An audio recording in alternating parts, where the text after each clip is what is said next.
Welcome to the JDRF program on building resilience in diabetes.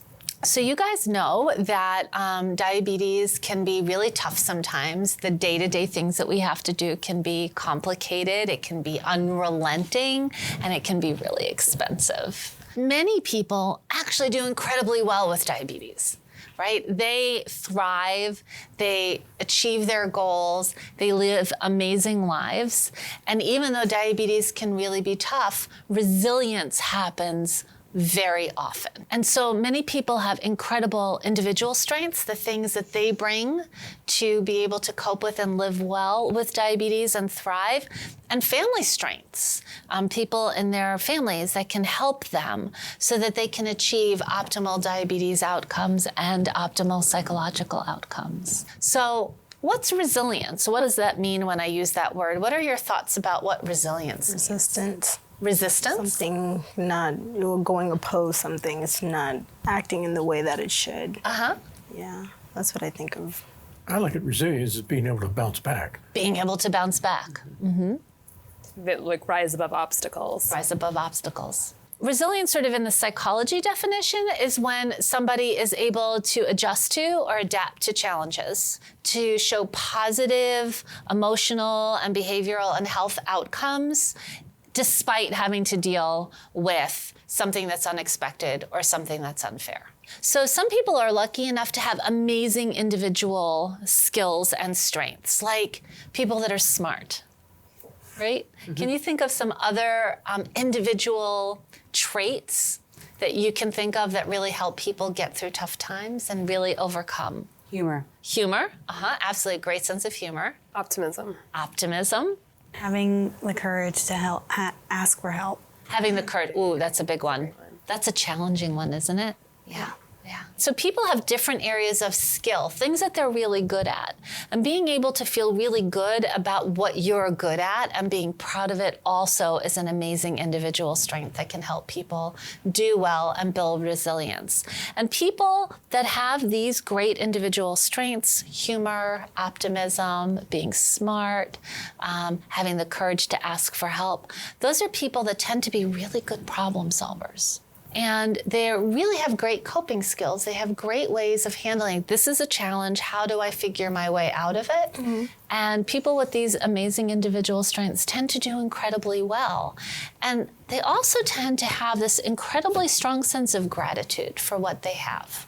Absolutely. I think, for every mom you meet who's going through the same thing as you, or any type 1 who's, trying to survive, you also hear the tragic story. And I think for every day that it gets hard or you feel overwhelmed, I think about, I still have this day to deal with this. And I think I am grateful for every day having my kids that are, fully functioning, get to enjoy life, and they're here. And I think that not every mom got that opportunity. So I think, And they're here, and they're this here, time right. where things are advancing. Right, exactly, yeah. I don't think I wake up and feel like, why did this happen to me? It's more like, thank you for giving me this to... It's a true sense of optimism. Right, yeah, try to. And we have had some amazing experiences, really, that I don't think we would have had type 1 not been a part of our life.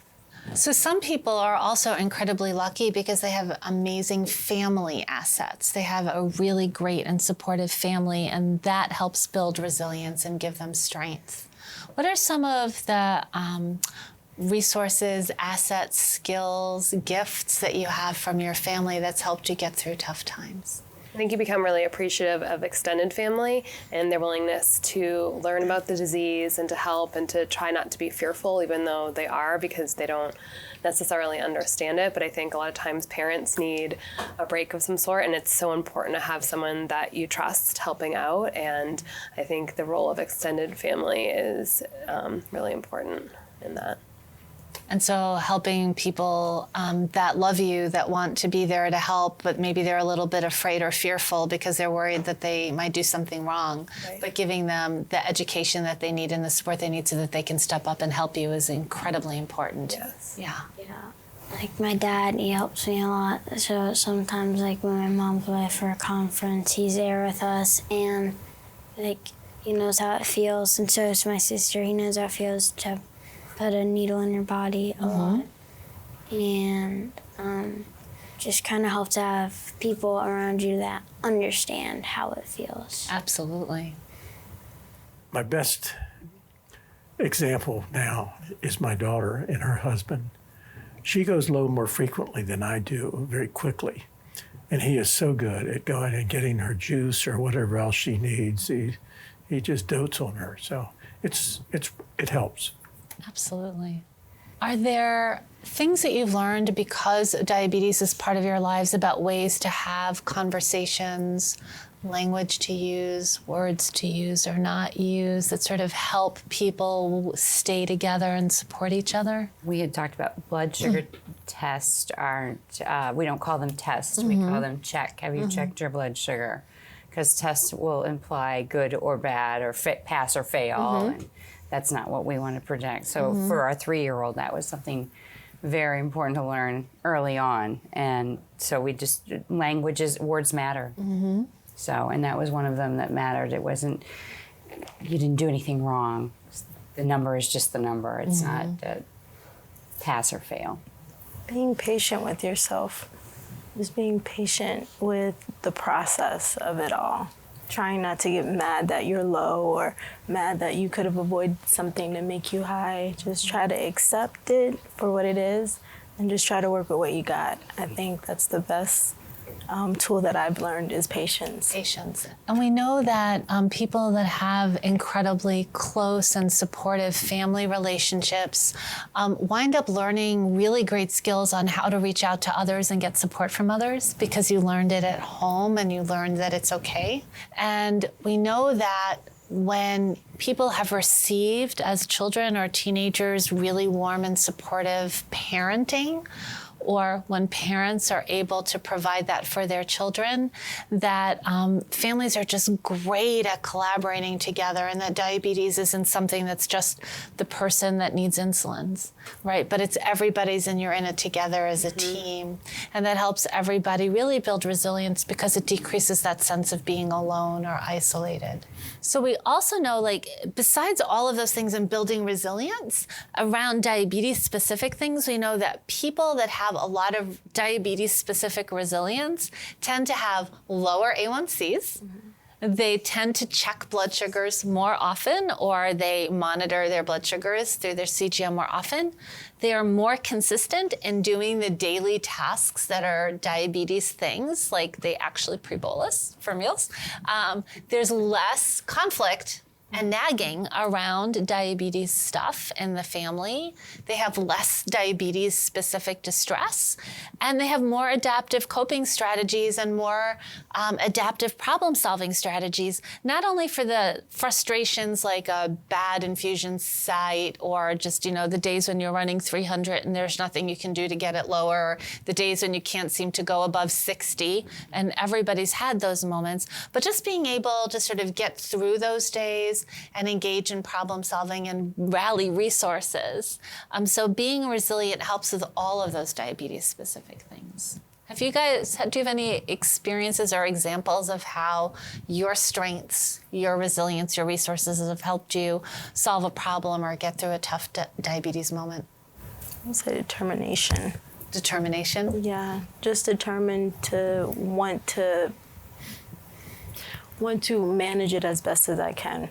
I want to have a family, just determined to just hone it so that if I do decide to, cultivate and have a family, I can be able to take care of my children and things like that. And just set an example for anyone around me. Just be like, I'm almost 20 years doing this. So, I'm determined. Just That's to an show, incredible strength. Yeah, just to show that we're here and we're not going anywhere. We're going to make it happen for us. We're going to do what we need to do. I think as a mom, I try to be fierce, like that you won't take failure for an option and that you're going to try to do your best to support your children and to get them to see the positive in what their experience is, and to give them the knowledge that they need in whatever capacity that comes out, but just never always putting forth that best face and being that, fierce in whatever you do. I would say having courage, having the courage to speak out and having the courage to not be afraid of telling people about type 1 and how this may affect me, or having the courage to just sometimes ask for help, because sometimes you can't do it. It's almost impossible to do it on your own. I would say the biggest thing that drives me is wanting to be an example to my daughter that you can live a long time with this. And she's very good at what she does and taking care of it. And I want to make sure that I encourage her. So you want to be a great role model, not only for the diabetes community, but specifically for your daughter, and let her know there's nothing she can't achieve. What a great message. She's achieving a lot. It's incredible. No doubt.